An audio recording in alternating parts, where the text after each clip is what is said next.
Hello students, how are you all? I hope you are fit and fine at your home.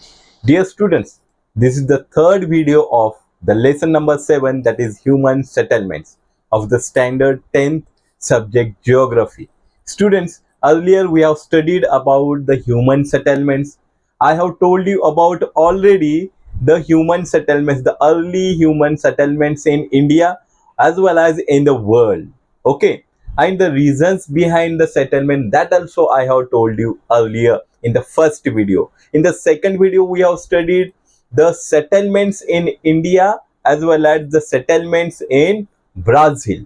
Okay students, now today in this video we shall study the urbanization in India. तो देखो students, आज की video में हम पढ़ने वाले the third part of this lesson, that is human settlements. Human settlements का third part हम देखने वाले हैं. इसमें हम पढ़ने वाले हैं अर्बनाइजेशन इन इंडिया. तो इस वीडियो में आज हम पढ़ेंगे शहरीकरण, नगरीकरण या नागरीकरण, भारत का नागरीकरण और ब्राजील का नागरीकरण आज पढ़ने वाले हैं. ठीक है स्टूडेंट, तो वीडियो को शुरुआत करते ही हमें सबसे पहले यह पढ़ना है क्या, तो यहाँ पे जो ग्राफ दिया है लाइन ग्राफ, हम इसे क्या कहेंगे, लाइन ग्राफ. तो ये जो लाइन ग्राफ है ये क्या दिखाता है, trend of urbanisation in India. तो किस तरीके से इंडिया में नागरीकरण हुआ है, शहरीकरण हुआ है, नगरीकरण हुआ है, यह लाइन ग्राफ दिखाता है. देखो स्टूडेंट, यहाँ पे 1961 से लेकर 2011 तक का नागरीकरण दिखाया गया है. किस तरीके से नागरीकरण इंडिया में हुआ है, भारत में हुआ है, यह ग्राफ दिखाता है. ठीक है, तो यहाँ पे इस साइड हमें परसेंटेज ऑफ अर्बन पॉपुलेशन दिया है, यानी कि जो अर्बन पॉपुलेशन है वो परसेंटेज में यहाँ पे दिया गया है. और इस एक्सिस पे यहाँ पे ईयर्स दिए गए हैं और हर एक ईयर में, हर एक डिकेड में, है ना, डिकेड यानी एक दशक में किस तरीके से नागरीकरण में वृद्धि होती गई है, तो यह दिखाया गया है. तो देखिए इस ग्राफ में 1961 में जो नागरीकरण था भारत में, इंडिया में, तो it was 18%. Okay student, how much, 18% of people of India. यानी कि 1961 में भारत में जो भी पॉपुलेशन था उस पॉपुलेशन का 18% पॉपुलेशन शहरों में रहता था. ठीक है, सिटीज में रहता था. स्टूडेंट्स, हमने देखा है अर्बनाइजेशन यानी कि क्या, तो concentration of the people in the cities, that is called as urbanisation. जो लोग परमानेंटली शहरों में बसते हैं, है ना, तो उसे हम नागरीकरण कहते हैं या अर्बनाइजेशन कहते हैं. तो 1961 में 18% of the total population of India was settled down in what, 18% of the population of India was settled down in cities. Okay student, now देखिए 1971 में, in 1971 18.2% population, the total population of India was living in the cities. Okay, or we can see only how much increase we can see here. यहाँ पे कितना growth हुआ है, तो सिर्फ यहाँ पे 0.02% ग्रोथ यहाँ पे दिखाई देता है. यानी कि 1961 से लेकर 1971 ये जो दशक है इसमें सिर्फ अर्बनाइजेशन की या नागरीकरण की वृद्धि सिर्फ 0.02 हुई है. यानी कि बहुत कम अर्बनाइजेशन का ग्रोथ हमें यहाँ पे दिखाई देता है. देखो अब 1971 से लेकर 1981 में जो यहाँ पे शहरीकरण की वृद्धि हमें दिखाई देती है, देखो 18.2 जो ये ग्रोथ था 1971 में वृद्धि थी, अब यहाँ पे 1981 में हमें दिखाई देता है 23.3%. हाउ मच, 23.3% यहाँ पे हमें ग्रोथ दिखाई देता है. ठीक है स्टूडेंट, तो देखो तो डिफरेंस कितना, यानी कि कितना वृद्धि यहाँ पे हुआ है, तो 5.28% ग्रोथ हमें यहाँ पे दिखाई देता है. ठीक है स्टूडेंट, तो ये 23.3 से अगर 18.2 माइनस करोगे तो इतना डिफरेंस हमें दिखाई देता है. यानी कि वृद्धि यहाँ पे फर्स्ट डिकेड में, यानी कि 1961 से लेकर 1971 में ओनली 0.2% वृद्धि हुई थी. लेकिन अब अगर यहाँ पे देखा जाए 1971 से लेकर 1981 में जो वृद्धि हुई है, यानी कि वो 5.28% यहाँ पे दिखाई देती है। तो 1981 से लेकर 1991 में जो वृद्धि हमें यहाँ पे दिखाई देती है वो है 25.7। तो कितना वृद्धि हुआ है? तो 1981 में 23.3 था, 1991 में यह हो गया 25.7, यानी कि यहाँ पे टोटल वृद्धि हमें दिखाई देती है 2.4% की। यानी कि ये भी जो 1971 में और 1970 1981 में जो था वृद्धि 5.28, उससे कम यहाँ पे दिखाई देता है। तो 2001 में यही हमें यहाँ पे दिखाई देता है। 2001 में कितना वृद्धि हुआ है नागरिकरण में? तो 27.8% ओनली। ओके, 27.8, यानी कि टोटल इस दशक में, कौन से दशक में, 1991 से 2001 में कितना वृद्धि यहाँ पे दिखाई देती है? हमें सिर्फ 2.1% इंक्रीज हमें दिखाई देता है। ठीक है, ओनली 2.1% इंक्रीज हमें दिखाई देता है। नाउ 2011 में हमें यो परसेंटेज दिखाई देता है कि टोटल नंबर ऑफ पीपल जो इंडिया में रहते हैं उससे 31.2% पीपल कहां पे रहते हैं? शहरों में रहते हैं। ठीक है, तो स्टूडेंट कितना वृद्धि हुआ है यहाँ पे? तो यहाँ पे भी अगर हम देखा जाए 31.2 में से 27.8 माइनस करेंगे तो 3.4% people living in what? Cities. Okay student, तो इस तरीके से वृद्धि हमें दिखाई देती है। अगर हम अच्छे तरह से एनालिसिस करते हैं तो सबसे कम वृद्धि कहां पे हुई है? तो 1961 1971 में हमें सबसे कम अर्बनाइजेशन दिखाई देता है। ठीक है, तो सबसे ज्यादा अर्बनाइजेशन किस दशक में दिखाई देता है? तो 1971 से लेकर 1981 का यह जो दशक है, इस डिकेड में हमें सबसे ज्यादा अर्बनाइजेशन दिखाई देता है, रैपिडली इंक्रीज हुआ दिखाई देता है in comparison to the other decades, that is 5.28% people has started living in the urban areas. ठीक है स्टूडेंट, तो यहाँ पे सबसे कम अर्बनाइजेशन 1961 टू 1971 में दिखाई देता है और सबसे ज्यादा यहाँ पे 1971 और 1981 में दिखाई देता है। ठीक है स्टूडेंट, तो यहाँ पे इंडिया में हम ऐसा कह सकते हैं कि ये जो ग्रोथ है बहुत कम ग्रोथ होती है। ठीक है, और यह ग्रोथ जो अर्बनाइजेशन की ग्रोथ जो इंडिया में है बहुत स्लोली होती हुई हमें दिखाई देती है, बहुत स्लोली यहाँ पे ग्रोथ हो रही है। ठीक है, ये समझ में आया आपको? Now student, next what we are going to understand, see related to this only, the level of urbanization is measured in terms of percentage of urban population to the total population. So here percentage is given and it compares to the total population of the India. Read the graph in figure 7.5 below and answer the following questions. So already I have explained this graph. ये graph मैंने आपको explain किया है।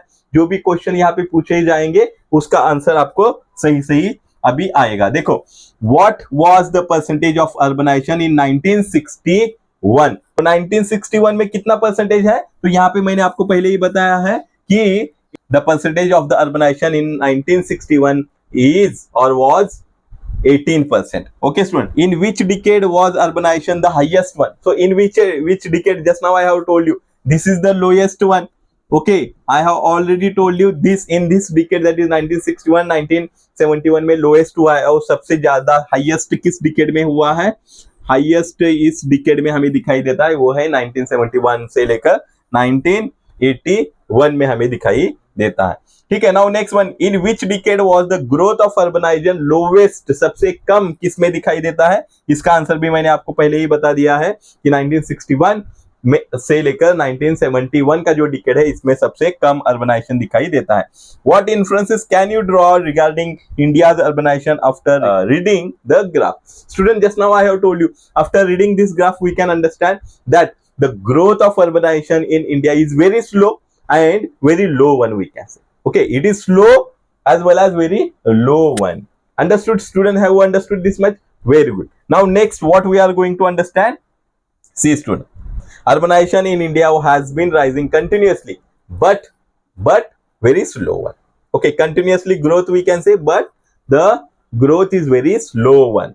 Okay, yes, now see what is the explanation for it. it is clear from above graph that growth of urbanization in India has been slow. Already, student, I have explained all these things. Okay. Yes. So the level of urbanization in India 2011 was how much? It was 31.2%. Okay. Which is very quite low in comparison to the other countries. Students, in India in 2011, the growth of urbanization or the rate of growth of urbanization is 31.2% only, which is very low in comparison to the other developed or developing countries. For example, the developing countries, there we see the growth approximately 54%. Okay, 54% rate of growth is there in developing countries. For example, in some of the countries it approaches to the 80%. Okay, 80% of the people lives in urban cities or cities, we can say. So this, if we compare our increase in urbanization or the rate of growth in urbanization with this, so it is very low one. So here what we can say, the 31.16%, which is very quite low in comparison to the developed country. I have given the examples of the developed country, USA, Brazil and all. Okay, students. Yes. Now see, at the same time the urban population is increasing. Expansion of the urban centers and emergence of new towns played a significant role in the growth of urban population and urbanization in the country. Yes, student, what is the reason behind developing the urbanization or increase in the urbanization? That sometimes the cities as well as the development in the cities helps to develop the urbanization, as well as if new emerging cities are there, new emerging cities, the towns are converting into cities, such kind of cities helps to develop the urbanization, or we can say population increases in that kind of cities, and because of that urbanization increases. Okay students, now see, आगे देखते हैं student. तो यहाँ पे क्या दिया गया है कि यहाँ पे हमें देखना है कि इंडिया में urbanisation, what we are studying, हम इंडिया में अर्बनाइजेशन किस तरीके से हुआ है, कहाँ कहाँ पे हुआ है, कहाँ पे ज्यादा हुआ है, कहाँ पे कम हुआ है, वो हमें देखना है। तो ये जो मैप है ये क्लियरली दिखाता है कि किस स्टेट में कितना अर्बनाइजेशन हो रहा है और है। ठीक है, तो सबसे अगर हमें पिक्चर दिखाई देता है तो सबसे डार्क कलर जो है, तो यहाँ पे ये जो dark colour, dark black colour जो है, यह सबसे ज्यादा अर्बनाइजेशन दिखाई देता है, और ब्लैक कलर के जो शेड्स हैं तो वो हमें कम कम अर्बनाइजेशन दिखाई देता है। शेड है ये हमें सबसे कम क्या दिखाई देता है, अर्बनाइजेशन यहाँ पे दिखाई देते हैं। फॉर एग्जाम्पल अगर हम एनालिसिस करें मैप का, तो फॉर एग्जाम्पल यह स्टेट और फिर ये जो स्टेट है और ये जो स्टेट है, यहाँ पे हमें सबसे ज्यादा अर्बनाइजेशन दिखाई देता है। फिर ये कौन से स्टेट्स है, this is Maharashtra, this is Tamil Nadu, okay, and this is Delhi. So here सबसे ज्यादा यहाँ पे इस स्टेट में सबसे ज्यादा अर्बनाइजेशन हमें दिखाई देता है। फिर उससे कम जो है, जैसे कि यहाँ पे गुजरात है, पंजाब इज हियर, यहाँ पे कर्नाटका, ये जो स्टेट है हमें यहाँ पे 30 से लेकर 40% तक के लोग जो है, यानी कि जितना टोटल पॉपुलेशन गुजरात का रहेगा उससे 30 या 40% पीपल सिटीज में रहते हैं। यहाँ पे पंजाब में 30 से 40% पीपल, 30 से लेकर 40% पीपल सिटीज में रहते हैं। महाराष्ट्र में यहाँ पे मैंने पहले बताया था कि मोर देन 40%, ठीक है, 40% से ज्यादा लोग, for example in Maharashtra near about 45% people live in urban cities in Maharashtra. Okay, यहाँ पे भी तमिलनाडु में more than 40% people live in the urban cities. Here in Delhi more than 45% people live in cities. For example, in the rate of urbanization in Delhi is 80%. कितना है यहाँ पे? How much? It is 80%. Means 80% of the people lives in cities in Delhi. Okay, student. तो यहाँ पे हमें समझ में आता है। फिर ये जो कलर है यहाँ पे 10 to 20% people lives in urban cities. फिर कौन सी cities है?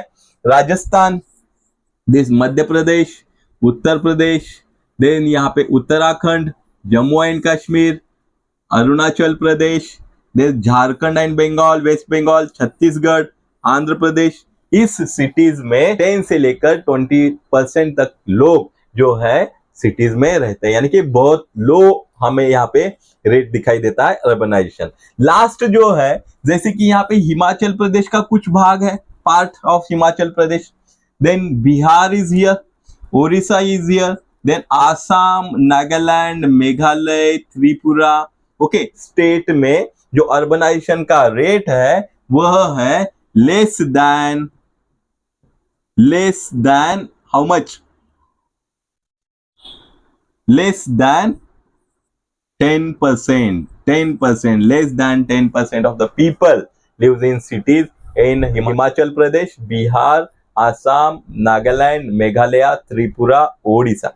Okay, student, have you understood? Have you understood this map? Yes, it is very important to understand this. Then here Dadra and Nagar Haveli also we can see more than 45% people live in urban cities. Okay, students. Now next what we are going to understand, see the same whatever I have explained that we are going to see here. Okay, students, see now urbanization has been more in the southern part of the India. See student, if we see the southern part of India, this part of India and this north part of India, okay, this north part of India, so the urbanization we can see here more in this southern part of India than the north part of India. Okay, so here the southern part, the urbanization has been more in the southern part than in the northern part of the India. I have explained this already, student. Yes, now see, Goa is the most urbanized state with 62% population living in the urban area. This is very important, student.